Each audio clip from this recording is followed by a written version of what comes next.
Hello aspirants, welcome to Odisha IAS academy. मैं दानिश फराज एक बार फिर से आपके सामने लेकर के आया हूं इन्वायरमेंट। और आज का जो हमारा टॉपिक है वो है बायोम्स। ये बायोम्स हम लोग क्यों पढ़ रहे हैं? क्योंकि हम लोग जब अपना टॉपिक स्टार्ट किए थे तब हमने देखा था लेवल ऑफ ऑर्गेनाइजेशन। क्या देखा था हमने? Level of organisation. और इस लेवल ऑफ ऑर्गेनाइजेशन में हम लोग ऑलरेडी पढ़ चुके हैं इंडिविजुअल्स, पॉपुलेशन, कम्युनिटी, इकोसिस्टम। ये सारा टॉपिक हमारा कवर ऑलरेडी हो चुका है। इकोसिस्टम में हम लोग और क्लासिफाइड किए थे, तो हम देखे थे इस इकोसिस्टम में हमारे पास टेरेस्ट्रियल इकोसिस्टम था और एक्वाटिक इकोसिस्टम था। तो आज जो हम पढ़ेंगे एक्चुअली में वो टेरेस्ट्रियल इकोसिस्टम पढ़ेंगे, ठीक है। लेकिन बहुत सारा इकोसिस्टम मिल करके एक बायोम बनता है, ठीक है।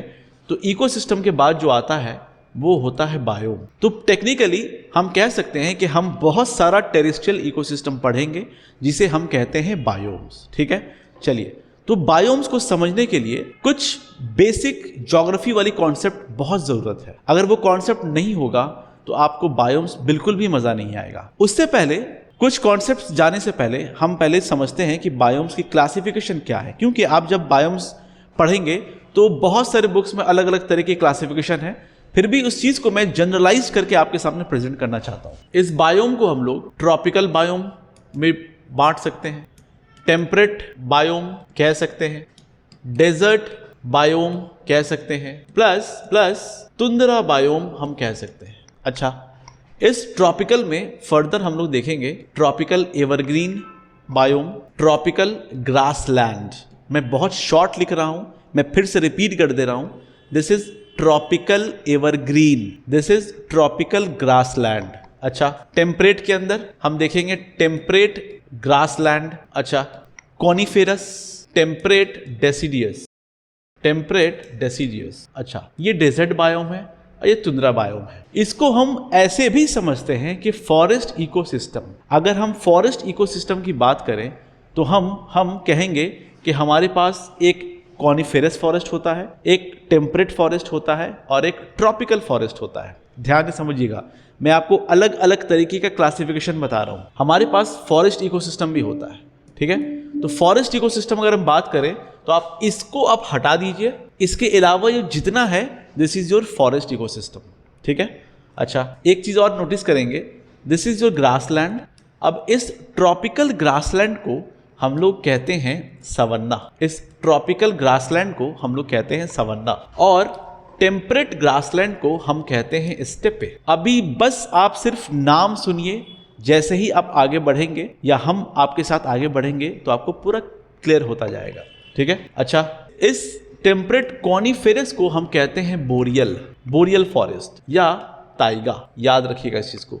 अभी के लिए क्या बता रहा हूं मैं आपको? Tropical biome, temperate biome, desert biome और तुंद्रा बायोम। इस डेजर्ट बायोम में हमको मिलेगा कोल्ड डेजर्ट और हमको मिलेगा हॉट डेजर्ट, ठीक है। ये सारी चीजें हम लोग एक एक करके देखेंगे, ठीक है। यहां जाने से पहले हम आपको कुछ समझाना चाहते हैं कि ये वर्ड, ये ट्रॉपिकल क्या है, टेम्परेट क्या है और तुंद्रा वगैरह सब क्या है, ठीक है। और ये बायोम के फीचर्स को समझने से पहले ज्योग्राफी का कुछ कोर कॉन्सेप्ट जो आपको ज्योग्राफी में भी काम आएगा और पूरे ईवीएस को समझने के लिए, खासतौर से बायोम को समझने के लिए वो चीज़ आपको काम पड़ेगा। चलिए, उस कोर कॉन्सेप्ट की तरफ हम चलते हैं। बचपन में आप लोगों ने प्रेशर बेल्ट का नाम सुना ही होगा, ठीक है। आइए उस प्रेशर बेल्ट को हम बनाने की कोशिश करते हैं। ये है हमारा प्यारा प्लैनेट अर्थ और हम सबको पता है कि ये बीच वाली लाइन जो होती है इसको हम कहते हैं इक्वेटर, जो कि 0 डिग्री पे होती है। इसको हम कहते हैं इक्वेटर, ठीक है। और ये जो लाइन है ना, इस लाइन को हम कहते हैं लैटिट्यूड। क्या कहते हैं हम लोग? लैटिट्यूड। आप बस समझ के रखिए, लैटिट्यूड। अच्छा, अब हम देखेंगे, ये एक और लाइन में देता हूं यहाँ पे, और इसको कहते हैं हम ट्रॉपिक ऑफ कैंसर, इसको कहते हैं हम ट्रॉपिक ऑफ कैप्रिकॉन। चलिए, मैं अज्यूम करता हूं कि आपको ट्रॉपिक ऑफ कैंसर पता होगा, ट्रॉपिक ऑफ कैप्रिकॉन पता होगा, ठीक है। Tropic of Cancer, Tropic of Capricorn. अगर हम बात करें हमारा प्यारा भारत कहाँ पे लाई करता है, हमारा प्यारा भारत, तो हम देखेंगे हमारा प्यारा भारत कुछ इस तरीके से लाई करता है, इस तरीके से लाई करता है 0 डिग्री, ठीक है। हम चलेंगे 1 2 3 4 5 6 7 8 9 करते करते ये 90 डिग्री आएगा। यहाँ पे 1 2 3 4 5 6 करते करते यहाँ पे 90 डिग्री आएगा। This is 90 degree south and this is 90 degree north. Okay, now 6.4 degree से स्टार्ट होता है हमारा प्यारा भारत और मेन लैंड 8.4 डिग्री से चालू होता है। ठीक है, इतनी चीजें आपको पता होना चाहिए। इसके बाद हम देखेंगे कि ये हमारा ट्रॉपिक ऑफ कैंसर है। ठीक है, जो इंडिया पास करता है। इस डायग्राम को इग्नोर कीजिएगा क्योंकि ये डायग्राम एक्चुअली में इधर से नहीं है, ये पूरा वो ऐसे पास करता है। ठीक है, ट्रॉपिक ऑफ कैंसर से पास करता है। अब इंडिया का कुछ हिस्सा जो है, ऊपर वाला हिस्सा, वो टेम्परेट जोन में आता है और मैक्सिमम हिस्सा जो है हमारा ट्रॉपिकल जोन में आता है। और देखेंगे हम लोग कि ये ट्रॉपिकल जोन में क्या है जो हम पूरा कहते हैं कि भाई हम लोग जो है ट्रॉपिकल जोन में पड़ते हैं। ठीक है, एक और हम डायग्राम बनाने की कोशिश करेंगे आपको समझाने के लिए। इसी के साइड में ये हमारा प्यारा अर्थ और दिस इज इक्वेटर। अब एक वर्ड है इक्विनॉक्स। इक्विनॉक्स किसको कहते हैं? जब सन का लाइट डायरेक्ट इक्वेटर पे पड़ता हो। आई रिपीट, सन का लाइट डायरेक्ट इक्वेटर में पड़ता हो, उसको बोलते हैं इक्विनॉक्स। उस कंडीशन में इक्वल डे और इक्वल नाइट कहलाता है और उस कंडीशन में सबसे ज्यादा इंटेंसिटी ऑफ जो हीट आपको देखा जाएगा वो मिलेगा आपको इक्विनॉक्स में, यानी इक्वेटर पे। ठीक है, तो आप इमेजिन करें कि इक्वेटर पे यानी इक्विनॉक्स के कंडीशन में सबसे ज्यादा हीट लाई अभी इक्वेटर में कर रहा है। ठीक है, अच्छा, तो यहां पे जब सबसे ज्यादा हीट पड़ेगा, टेम्परेचर पड़ेगा, तो हम पानी जब गर्म करते हैं तो क्या होता है? वाटर मॉलिक्यूल्स बॉयल होता है, खुलता है और बहुत ज्यादा गर्म करेंगे तो एवोपरेट होगा। ठीक उसी तरीके से यहां पर भी इक्वेटर के पास क्या होता है? सन रेज डायरेक्ट पड़ता है। कब? इक्विनॉक्स के कंडीशन में डायरेक्ट पड़ता है और डायरेक्ट पड़ने की वजह से एयर मॉलिक्यूल्स जो है वो गर्म होता है और वो राइज करता है, ऊपर उठता है। क्या बोल रहा हूं मैं? ऊपर उठता है। अच्छा, जब ऊपर उठेगा तो नीचे में से क्या होगा? यहां पे प्रेशर में क्या होगा? प्रेशर होगा लो। पहला पॉइंट आप याद रखिएगा, ये ऐसा बेल्ट है जहां पे प्रेशर लो है।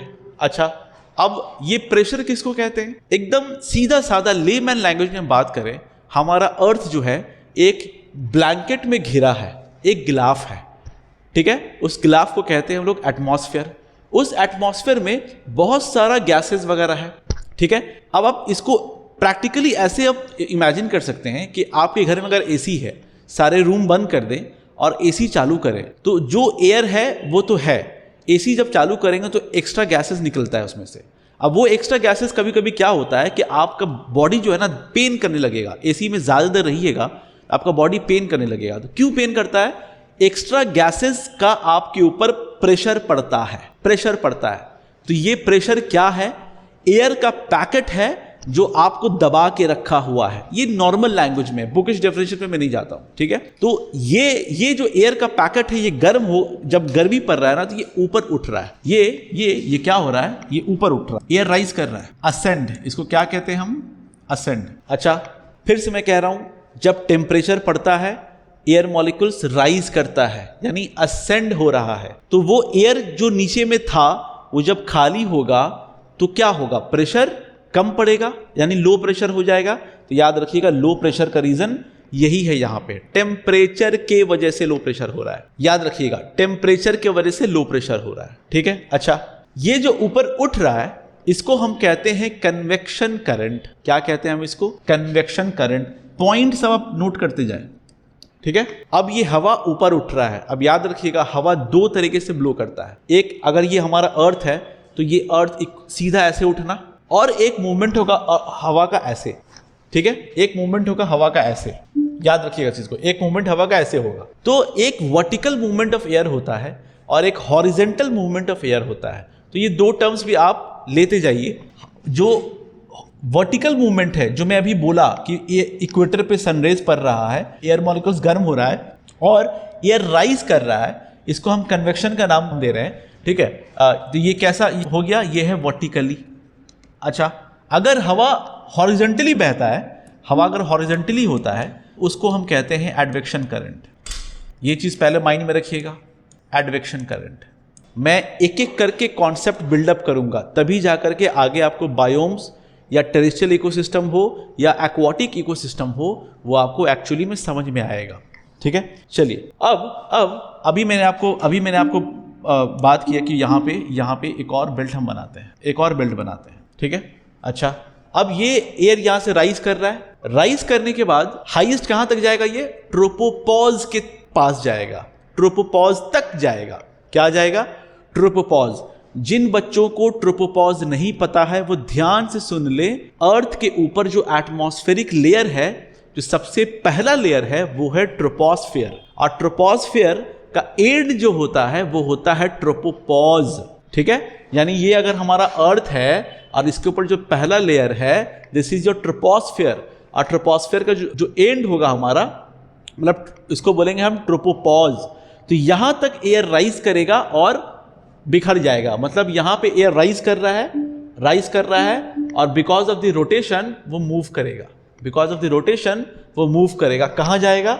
ये इस तरफ जाने की कोशिश करेगा। लेकिन साथ साथ ये भी होगा, ये जैसे ही ऊपर उठेगा ये ठंडा होगा, कोल्ड होगा, डेंस हो जाएगा। अब ये ऊपर उठेगा तो ये क्या होगा? कोल्ड होगा और डेंस होगा। अब इसका मूवमेंट भी हो रहा है, ठीक है, इसका मूवमेंट भी हो रहा है। अब जब इसका मूवमेंट होगा ना, ठंडा होगा, तो याद रखिए कोई चीज़ ठंडा होगा तो वो ज़्यादा डेंस होगा, वो जब ज़्यादा डेंस होगा तो वो भारी होगा, जब भारी कोई चीज़ होगा तो अपने आप वो नीचे गिरेगा। समझ में आ रही है बात? अपने आप नीचे गिरेगा, ठीक है। तो इस एयर को हम क्या करेंगे? डिसेंड करेंगे, ठीक है। समझिएगा, ये असेंड हो रहा है और ये डिसेंड हो रहा है। तो जब कोई चीज़ डिसेंड होगा तो एक्स्ट्रा गैस पैकेट आएगा, एयर पैकेट आ रहा है, तो वो हमको प्रेशर देगा। जब प्रेशर देगा तो वो हम कहेंगे यहाँ पे क्या सब प्रेशर होगा? हाई प्रेशर बेल्ट बनेगा। यहाँ पे कैसा प्रेशर बेल्ट बन रहा है? हाई प्रेशर बेल्ट बन रहा है।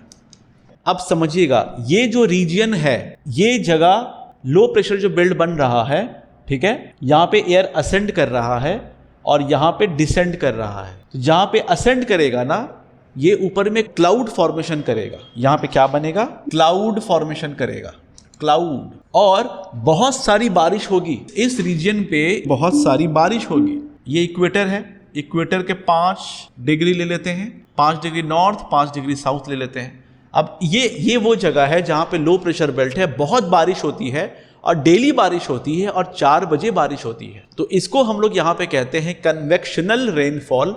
क्यों?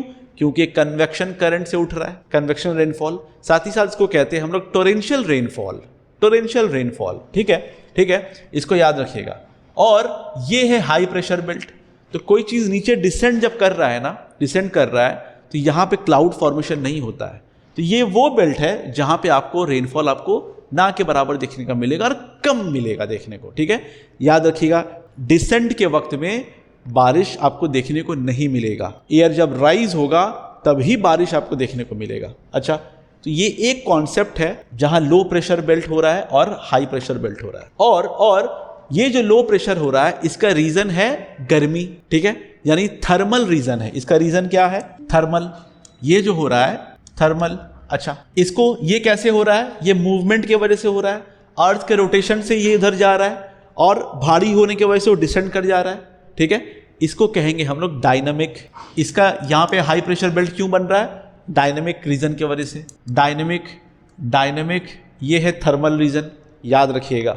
अच्छा, दूसरा कॉन्सेप्ट इससे जुड़ा हुआ है कि हवा कैसे बहता है। एक कॉन्सेप्ट तो आपको बताएं कि भैया ये बेल्ट लो प्रेशर बेल्ट है, ये बेल्ट हाई प्रेशर बेल्ट है, ये बेल्ट हाई प्रेशर बेल्ट है, ठीक है। मैं क्यों समझा रहा हूं उसको अच्छे से समझिएगा, यही आपका बायोम डिसाइड करेगा, याद रखिएगा। अच्छा, अब हम देखेंगे कि हवा जो है ना हमेशा बहता है हाई प्रेशर से लो प्रेशर की तरफ। कहां? अगर हम कहते हैं कि ये लो प्रेशर बेल्ट है और ये हाई बेल्ट है, तो हवा कहां से कहां जाएगा?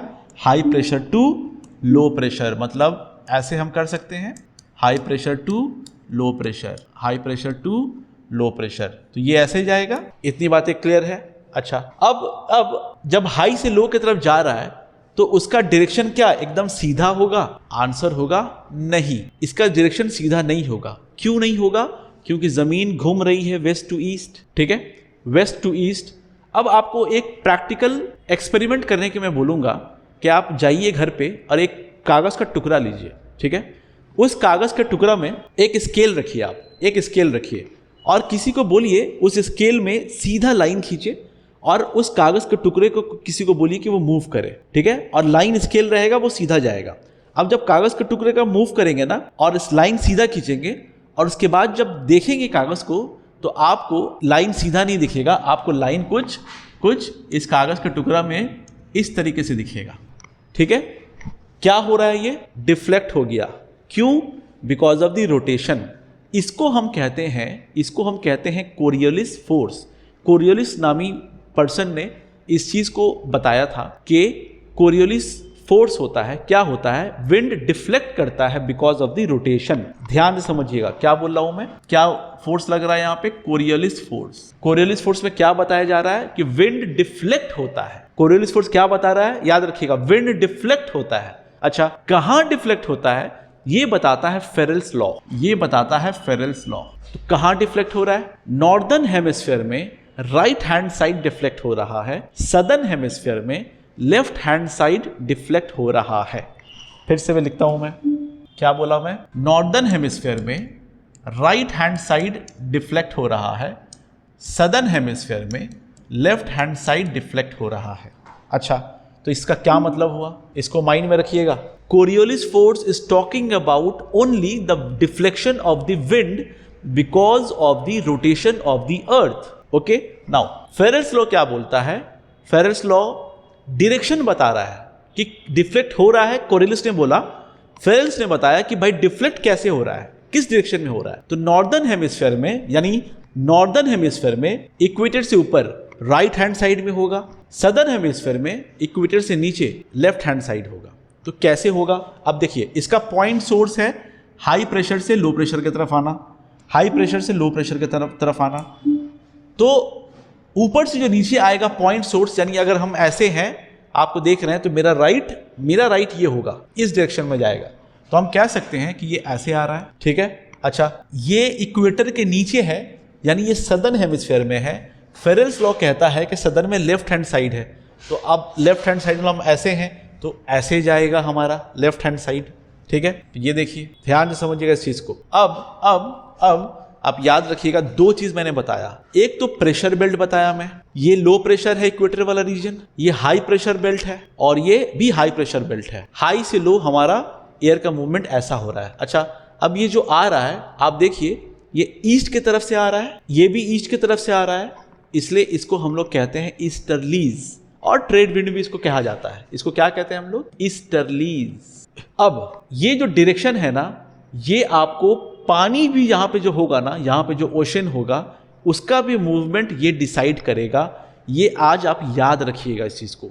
अगर नहीं समझ में आ रहा है तो रिवाइंड करके फिर से रिकैप करके पॉज करके समझिएगा और खुद से डायग्राम बनाइएगा, क्योंकि ये आपको एक्वाटिक जब मैं पढ़ाऊंगा तो एक्वाटिक में बहुत कुछ बताने वाला हूं मैं, ठीक है। ओशन करंट भी मैं बात करूंगा इसके अंदर, ईवीएस के अंदर, ठीक है। चलिए, तो ये एक में बताया। अब ये जो बेल्ट हमारा बनता है ना, ये बेल्ट, इसको हम कहते हैं ट्रॉपिकल जोन। क्या कहते हैं हम इसको बच्चों, ये पूरा बेल्ट को हम कहते हैं ट्रॉपिकल जोन। ये बेल्ट हमारा कैसा है, ये बेल्ट है हमारा ट्रॉपिकल जोन, ट्रॉपिकल। अब इसमें जो भी इकोसिस्टम होगा, ठीक है, और या जो भी यहां पे बायोम होगा, वो कहलाएगा ट्रॉपिकल बायोम, ठीक है।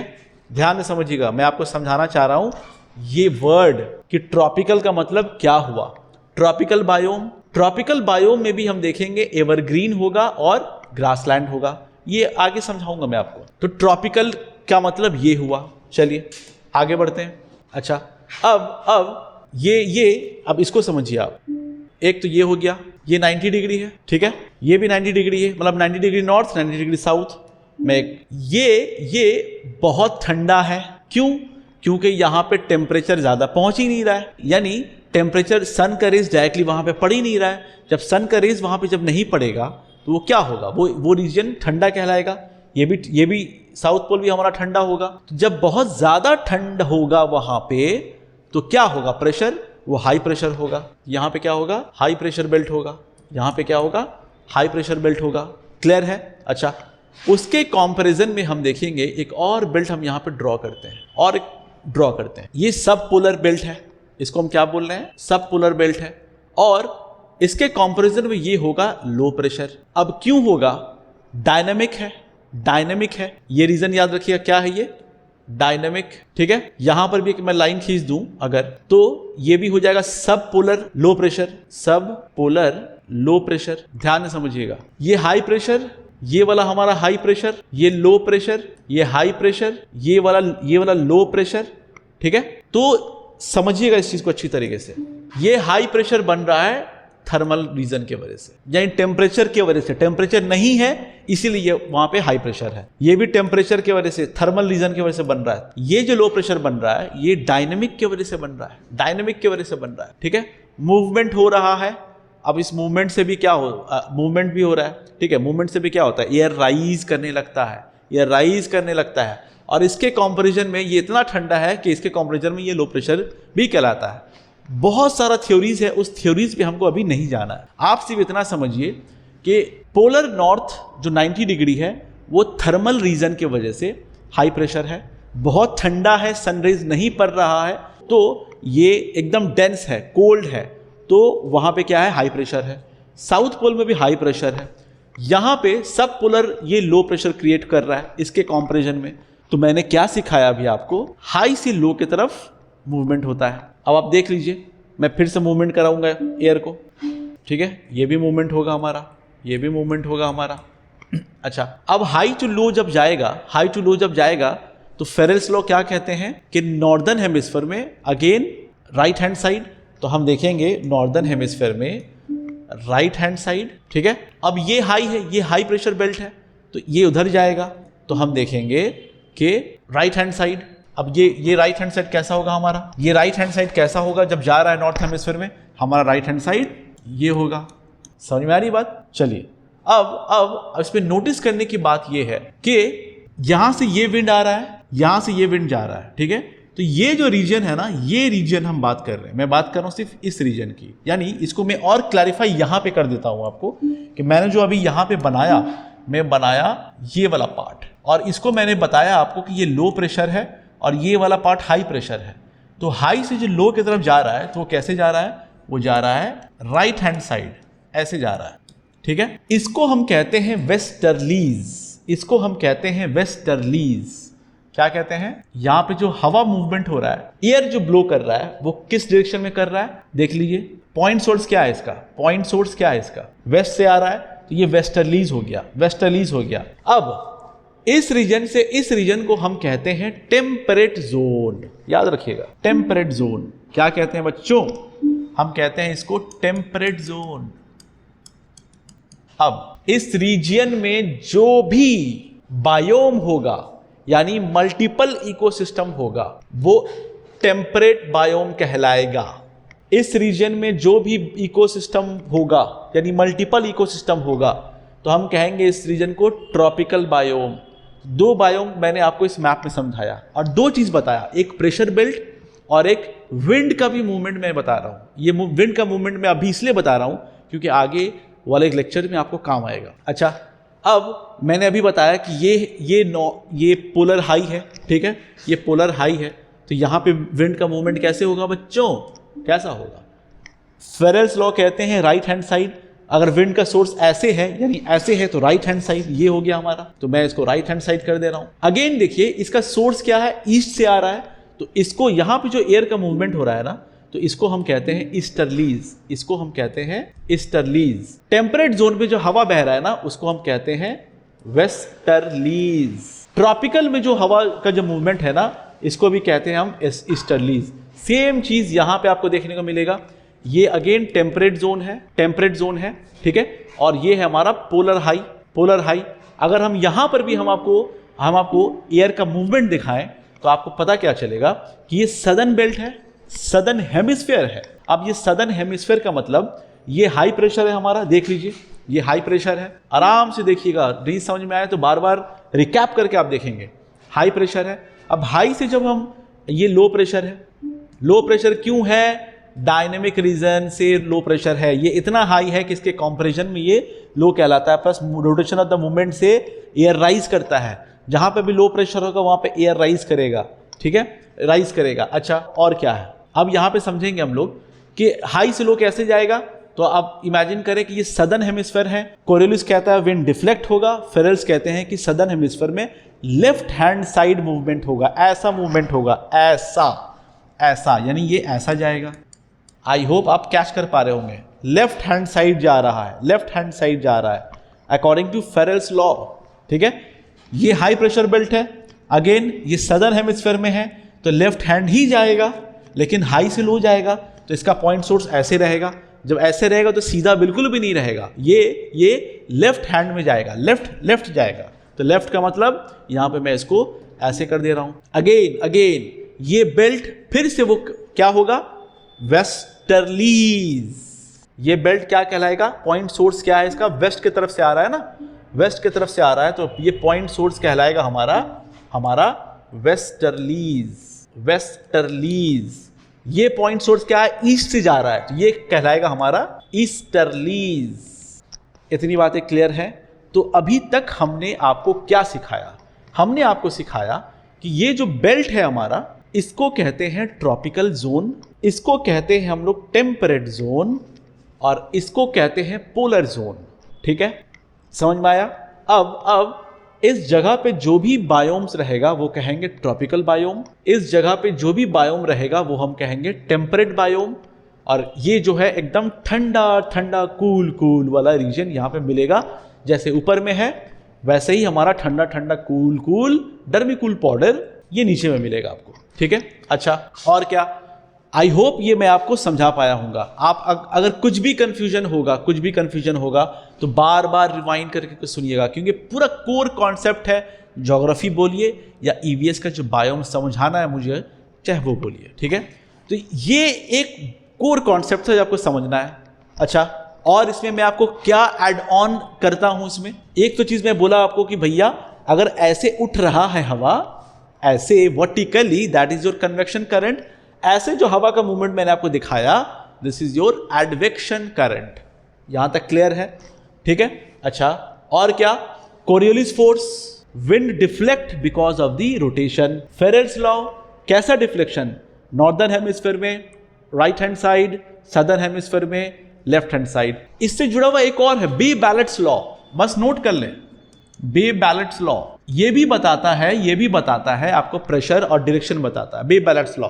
ये सारा चीज जो है ना, इससे जुड़ा हुआ मुद्दा है। अच्छा, तो आपको एक चीज तो मैंने फैमिलियर करवा दिया कि ट्रॉपिकल जोन कुछ होता है, टेम्परेट जोन कुछ होता है।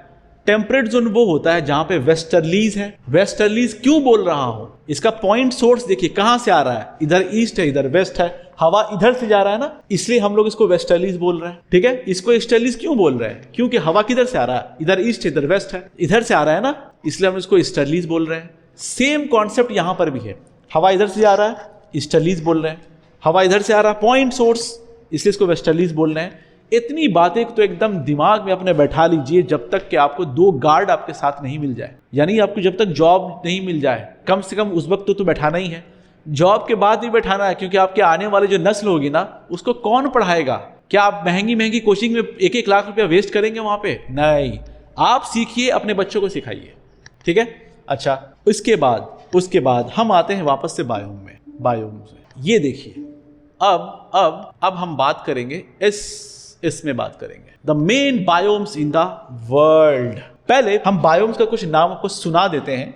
जो नॉर्मल आइस शीट इस डायग्राम में white colour ice sheet denote करता है, ये देख रहे हैं ना, ये वाला, this is your eyes sheet. ठीक है, और देखने का मन करे तो ये लीजिए आइस शीट। ठीक है, चलिए, और क्या है इसमें, तुंद्रा रीजियन। क्या है इसमें, तुंद्रा रीजियन। क्या है, टाइगा रीजियन। क्या है, मोंटेन। क्या इसमें दिया हुआ है, मिक्स्ड एंड डेसिजुअस फॉरेस्ट। क्या दिया हुआ है, ट्रॉपिकल रेन फॉरेस्ट। क्या दिया हुआ है, स्टेप्पे। क्या दिया हुआ, सवन्ना। क्या दिया हुआ, डेजर्ट। क्या दिया हुआ है, और मेडिटेरेनियन वेजिटेशन। ठीक है, हम लोग सब चीज के बारे में एक एक करके बात करेंगे, सब चीज एक एक करके हम लोग यहाँ पे बात करेंगे। ठीक है, आइए, और हमने आपको बहुत बड़ा सिंप्लीफाइड करके आपको मैंने बताया कि हमारे पास ट्रॉपिकल बायोम है। एक बार फिर से मैं यहां पे आता हूं, ट्रॉपिकल बायोम है, टेम्परेट बायोम है, डेजर्ट बायोम है, तुंद्रा बायोम है।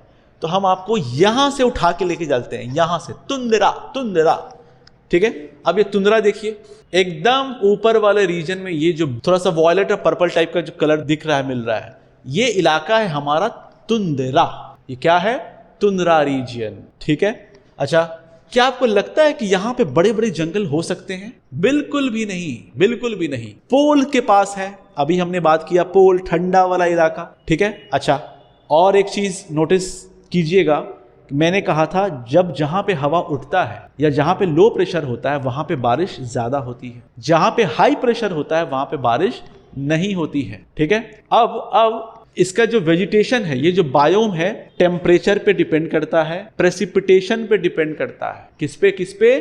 टेम्परेचर पे, प्रेसिपिटेशन पे। प्रेसिपिटेशन किसको कहते हैं बच्चों? सीधी जबान में बोलूं तो बारिश, ज्योग्राफी के जबान में बोलूं तो snow, due, fog, mist, rainfall सब कहलाता है। अभी समझने के लिए बारिश हम लेते हैं। तो ये वो इलाका है जहां पे बारिश आपको देखने को नहीं मिलती है, होती होगी किसी और रीजन से, ठीक है। तो ये है तुंद्रा रीजन। अच्छा, उससे आप नीचे उतर आइए, ये है हमारा ताइगा रीजन। ताइगा, क्या बोल रहा हूं मैं? ताइगा। अब ताइगा कौन सा इलाका है? ताइगा हमारा, मैंने टेम्परेट जोन बताया था, टेम्परेट जोन में टेम्परेट ग्रासलैंड बताया था, कॉनीफेरस बताया था। ये जो कॉनीफेरस है ना, इसको हम लोग बोरियल भी कहते हैं और इसको ही हम लोग ताइगा कहते हैं। समझिएगा, ये तुंद्रा है जहां पे आपको बर्फीला जगह ज्यादा मिलेगा, ठीक है। यहां पे आपको जंगल उंगल उतना नहीं मिलेगा। जंगल की स्टार्ट होता है तुंद्रा से नीचे, ताइगा में स्टार्ट होता है। समझ रहे हैं ना बात? ताइगा में से स्टार्ट होता है। ताइगा में जो फॉरेस्ट हमको जो मिलता है वो थोड़ा सा कोनीफेरस फॉरेस्ट मिलता है, कोनीफेरस फॉरेस्ट मिलता है। वो मैं आपको अभी स्लाइड्स में आगे दिखाऊंगा, ठीक है। तो मुद्दा अभी यही है कि जो ताइगा है उसको हम लोग बोरियल भी बोलते हैं और कोनीफेरस भी बोलते हैं, और इसका रीजन, उसका जो इलाका है, ताइगा का जो इलाका है वो ये वाला इलाका है। यानी पहले तुंद्रा, उसके बाद नीचे ताइगा। तुंद्रा में किसी भी तरीके का फॉरेस्ट आपको देखने को नहीं मिलेगा, ठीक है। हाँ, आपको स्पीशीज मिलेगी। कौन सी स्पीशीज मिलेगी आगे आपको मैं दिखाऊंगा। इसके नीचे हमारा ताइगा, याद रखिएगा। अच्छा चलिए, तो टेम्परेट जोन में पड़ रहा है ताइगा, ये भी आपको एक चीज क्लियर हो गया, ठीक है। अच्छा, अब हमने बात किया था ग्रासलैंड की। ग्रासलैंड आप डिस्कवरी चैनल देखते होंगे, शेर टाइगर वगैरह निकल के आता है और हायना वगैरह निकल के आता है। वो सब क्या करता है? वो सब डियर वगैरह को खाता है। वो ग्रासलैंड में डिस्कवरी बहुत देखे हुए ग्रासलैंड, ठीक है। तो वैसा ग्रासलैंड ट्रॉपिकल जोन में भी है, वैसा ग्रासलैंड हमको टेम्परेट जोन में भी मिलेगा, लेकिन दोनों का नाम अलग है बाबू। तो ट्रॉपिकल रीजन में यानी अगर हम बात करें कि ये इक्वेटर है, इक्वेटर से कुछ ऊपर और कुछ नीचे, यानी ट्रॉपिकल बेल्ट जो हमारा है कैंसर से कैप्रिकॉर्न तक, वहां पे हमको जो ग्रासलैंड मिलेगा उसको हम कहते हैं सवन्ना। क्या कहते हैं? सवन्ना, ठीक है। और जो टेम्परेट जोन में मिलेगा उसको हम कहते हैं एस्टेप्पे। क्या कहते हैं? एस्टेप्पे। ये एमसीक्यू एकदम याद रखना। चले आगे बढ़ते हैं। प्लस यहां पे बायोम हमारा ट्रॉपिकल बायोम है, टेम्परेट में हम लोग देख चुके हैं, ठीक है। अब एक एक करके हम देखते हैं, एक एक करके हम देखते हैं। चलिए, अभी मैंने बताया जो ऊपर का इलाका है ये हमारा है तुंद्रा रीजन। अब तुंद्रा रीजन की खासियत क्या है? खासियत क्या है? आप देखिए क्या खासियत है इसकी। Long cold winter, very short hot summer, बहुत छोटा हॉट समर होगा और ठंडा बहुत ज्यादा होगा, ये बात तो क्लियर है। अच्छा, तुंद्रा इकोसिस्टम जो है एक्सट्रीमली, मतलब समझिए हार्श कंडीशन है, ठीक है। लेस रेनफॉल, ठीक है। प्लस हम देखेंगे ये इलाका जो तुंद्रा का इलाका है एकदम रात में फ्रीजिंग पॉइंट से भी नीचे चला जाता है, ठीक है। हाँ, डे में, दिन के वक्त कुछ टेम्परेचर जो है हल्का ग्रोथ ऑफ प्लांट्स हमको देखने को मिलता है, ठीक है। अच्छा, मिलता है तो क्या मिलता है? हम देखेंगे कि यहाँ पे जो न्यूट्रिएंट्स है हमारा इस रीजन में, वो फॉस्फोरस देखने को मिलता है और नाइट्रोजन देखने को मिलता है, ठीक है। और फॉस्फोरस जो है जनरली प्रोड्यूस्ड बाय प्रेसिपिटेशन, ठीक है। जो ही थोड़ी सी प्रेसिपिटेशन कुछ होता है वो उससे हमको फास्फोरस मिलता है, ठीक है। अच्छा, अब ये फास्फोरस आप समझ लीजिए बायोजियोकेमिकल साइकिल्स में फास्फोरस वेदरिंग से स्टार्ट होता है, ठीक है। तो प्रेसिपिटेशन से क्या होता है, वहां पे वेदरिंग कुछ होता होगा, वेदरिंग से उसके टूटने से, उस पत्थर के टूटने से वहां से फास्फोरस हमको देखने को मिलता है। प्लस हम किसकी बात कर रहे हैं, I am talking about tundra region. अब ये तुंद्रा में क्या क्या मिलता है आप देखेंगे। इस तुंद्रा में वॉल्वरिन देखिए मूवी, वॉल्वरिन मूवी, ठीक है, जो हाथ से वो निकलता है, कुछ क्लॉज टाइप का निकलता है तो उससे मारते हैं वो। तो वुल्फ, फॉक्सेस, ये कुछ नाम दिया हुआ है, आप इसको आराम से देख सकते हैं। प्लस वेजिटेशन की अगर हम बात करें तो यहाँ पे लाइकेंस मिलता है, मॉसेस मिलता है। मतलब लाइकेन किसको बोलते हैं, एल्गी और फंजाई के कॉम्बिनेशन को बोलते हैं, सिम्बायोटिक रिलेशन है ये। तो लाइकेन कहाँ पे मिलता है, जहाँ पे पॉल्यूशन नहीं रहता है, प्लस वो मिट्टी में नहीं, वो समझिए सरफेस ऑफ द सॉइल, मिट्टी भी नहीं, वो समझिए ये ठंडा वाले इलाके में वो उगता है, ठीक है। तो यहाँ पे तुंद्रा रीजन में क्या हमको देखने को मिलेगा, तुंद्रा रीजन में हमको देखने को मिलेगा लाइकेंस एंड मॉसेस। इसके अलावा क्या मिल रहा है हमको, सेजेस, रशेस, बर्चेस, ठीक है, cotton grass, Heath shrubs, willows, ठीक है, स्फैग्नम मॉस। आपको पूरा याद करने की जरूरत नहीं है, आप खाली एक बार पढ़ लीजिएगा बस, जिसमें सबसे इंपॉर्टेंट है मॉसेस, लाइकेंस, ठीक है, और विलोज एक देख लीजिएगा, और हेथ देख लीजिएगा, ड्वार्फ हेथ श्रब्स, छोटा छोटा होता है, ठीक है, वो सब देख लीजिएगा। यही आपको इतना ही समझना है तुंद्रा रीजन के अंदर, क्लियर है। अच्छा, अब हम आगे बढ़ते हैं। अब ये तुंद्रा रीजन के बारे में और आपको डिटेल्स में हम आपको यहाँ पे देख रहे हैं। क्या है, एक स्टडी आई थी जहाँ पे वार्न किया था कि ये जो वार्मिंग प्लैनेट हो रहा है, यानी ग्लोबल वार्मिंग हो रहा है, टेम्परेचर जो बढ़ रहा है, उससे क्या हो रहा है, तुंद्रा का जो नेचर है ना वो बदल रहा है। अच्छा, बदल के क्या हो रहा है, कार्बन सिंक से ये कार्बन सोर्स बन जा रहा है। Very important statement, global warming से जो तुंद्रा जो रीजन है, जो बर्फीला जगह है, वो उस जगह में कार्बन बहुत स्टोर है, ठीक है, स्टोरेज है। आप याद रखिएगा एक चीज को, कार्बन सिंक किसको बोलते हैं। एग्जाम्पल के तौर पे कि हमारा ये प्लांट है, मान के चलिए, ठीक है, प्लांट है, प्लांट फोटोसिंथेसिस करता है, फोटोसिंथेसिस में कार्बन डाइऑक्साइड प्लांट लेता है, ठीक है। तो ये क्या हो गया, प्लांट कार्बन डाइऑक्साइड को अपने पास ले रहा है, तो हम जितना प्लांट लगाएंगे कार्बन डाइऑक्साइड प्लांट में जाएगा, तो हम कह सकते हैं कि ये प्लांट हमारा कार्बन सिंक है, क्लियर है। ठीक उसी तरह जो तुंद्रा रीजन है ना, वो भी कार्बन सिंक की तरह काम करता है।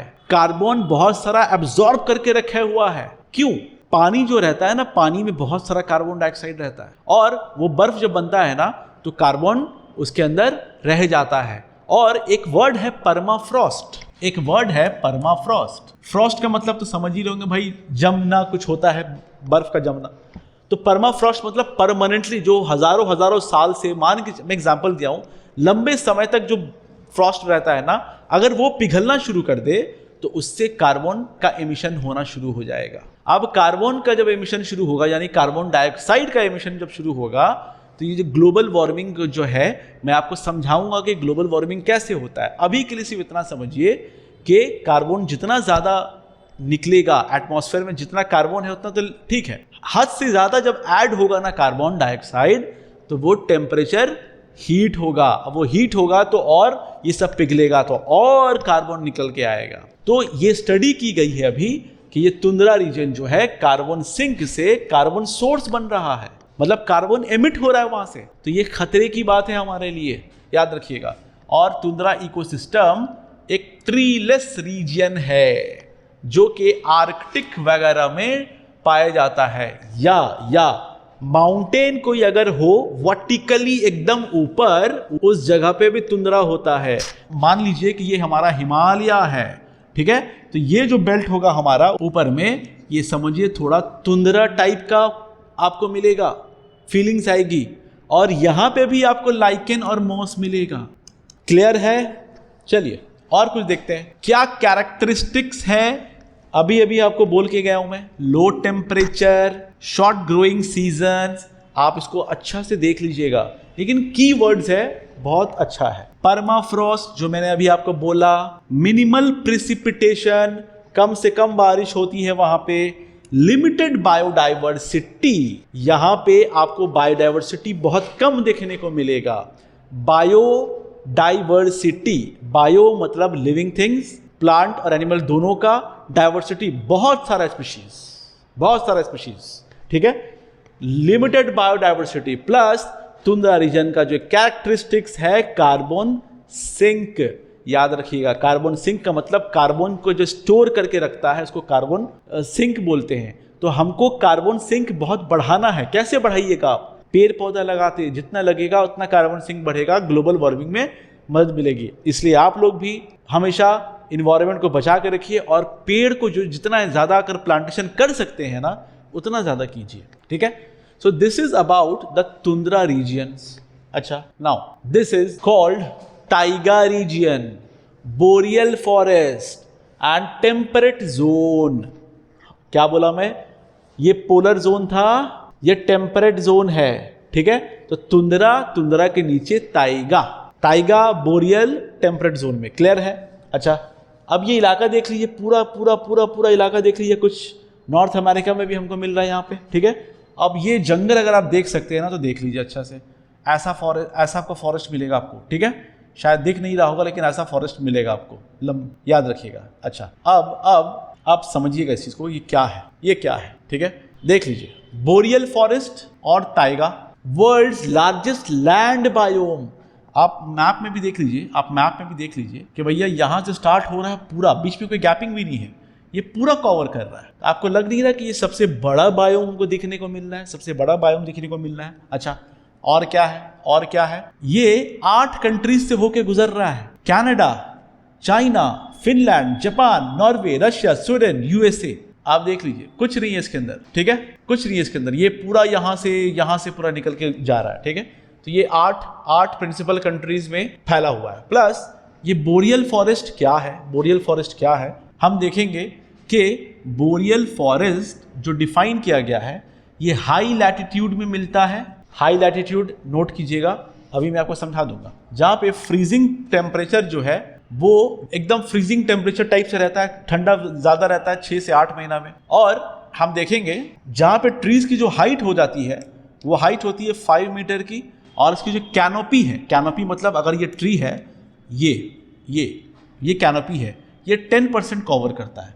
अब ये सब फैक्चुअल चीजें, इस पर आपको ध्यान नहीं देना फिलहाल, लेकिन आप याद रखिए यहाँ पे जो ट्री पाया जाता है ना वो कोनीफेरस होता है। अच्छा, एग्जाम्पल के तौर पे पहले समझ लिए इस कोनीफेरस में हम इसको क्या समझाना चाहते हैं आपको। ये देखिए एग्जाम्पल, पाइन ट्री, हम देखेंगे एकदम वी शेप ऐसा रहता है, ऐसा ट्री। स्प्रूस फर, ठीक है, याद रखिएगा, पाइन ट्री, स्प्रूस फर। इंडिया में भी अगर कोनीफेरस फॉरेस्ट है, और है, माउंटेन में मिलेगा आपको, तुंद्रा के नीचे। यानी अगर हम ये माउंटेन क्रिएट कर दें तो ऊपर में तुंद्रा रीजन है तो उसके नीचे ही आपको मिलेगा कोनीफेरस फॉरेस्ट। जो स्पीशीज यहाँ पे आपको दिख रहा है ना वही स्पीशीज यहाँ पर भी मिलेगा। तो ये हम तो ग्लोबली बात कर रहे हैं अभी हम बायोम्स, ठीक है। चलिए, अच्छा, और यहाँ पे देखेंगे कुछ ब्रॉड लीफ मिलते हैं, बड़े बड़े पत्ते मिलते हैं, टेम्परेट जोन में है, बड़े बड़े पत्ते मिलते हैं, ठीक है। पॉपुलर, बर्च, ये यहाँ भी मिलेंगे, इंडिया में भी मिलेंगे इस रीजन पे। अच्छा, आगे बढ़ते हैं, ये देख लीजिए, तो ये है आपको टाइगा फॉरेस्ट। अच्छा, और एक चीज समझिएगा, यहाँ पे जो सॉइल्स वगैरह होता है ना, सॉइल, मिट्टी जो होती है ना, वो फर्टाइल नहीं होती है। क्यों? ये जो पाइन ट्री देख रहे हैं ना, ये पाइन ट्री, ये खुद एसिड सिक्रिएट करता है और पत्ते गिरते भी हैं, ठीक है। तो ये पत्ते सब जो गिरेंगे ना, ये जो पत्ते यहाँ पे गिरेंगे जमीन में, तो डेड डीके होगा, ये इसका डीके होगा, और इसका डीके होगा तो इसमें तो एसिड रहता है। जब एसिड रहेगा तो क्या कभी लगता है आपको सॉइल फर्टाइल हो पाएगा? क्योंकि ये सॉइल एसिडिक बन जाएगा। जो सॉइल एसिडिक होता है उसको हम कहते हैं पोडजोल। क्या कहते हैं? पोडजोल। तो मैंने आज आपको तुंद्रा रीजन बताया और टाइगा रीजन बताया, ठीक है। कुछ नहीं है, एकदम एमसीक्यू आप उड़ाते चलिएगा, अच्छा, हाई लैटिट्यूड का मतलब क्या हो गया? मतलब अगर ये हमारा इक्वेटर है, मान के चलिए ये हमारा इक्वेटर है, 0 डिग्री है, इससे आप ऊपर जाइएगा तो लैटिट्यूड बढ़ ही रहा है ना, लैटिट्यूड बढ़ रहा है ना, 1 2 3 4 90। तो ये क्या, ये ऊपर है, ये हाई लैटिट्यूड में मिल रहा है, दिस इज हाई लैटिट्यूड। याद रखिएगा ये लाइन ही लैटिट्यूड है, ये लाइन लैटिट्यूड है, ऊपर जा रहे हैं। अब एक चीज नोटिस करेंगे हम लोग, जैसे ही हम इक्वेटर से ऊपर जाएंगे बायोडाइवर्सिटी डिक्रीज करेगा, जैसे ही हम नीचे से ऊपर जाएंगे बायोडाइवर्सिटी यानी प्लांट स्पीशीज ले लीजिए और या एनिमल स्पीशीज ले लीजिए, वो डिक्रीज करेगा। ये बात याद रखिएगा, नोट कर लीजिएगा। When we move from equator to the pole the richness of the biodiversity decreases, जो फ्लोरा फौना जो हमें कम दिखता हुआ मिलेगा। ठीक है, खैर आज की क्लास थोड़ी सी लंबी होती जा रही है, तो मैं आज इसको यहीं पे मैं रोकूंगा खास तौर से। और अभी तक मैंने आपको तुंद्रा और ताइगा बताया, इसको जेहन में रखिएगा अच्छी तरीके से। इसके पीछे जो कॉन्सेप्ट है ना, वो हम यहाँ पे अप्लाई करने वाले हैं। ठीक है, तो हम लोग मिलते हैं नेक्स्ट क्लास में, आप वेट करिए, मैं इस चीज़ का लेक्चर आगे भी आपको देता रहूँगा। तब तक के लिए थैंक यू, गुड बाय।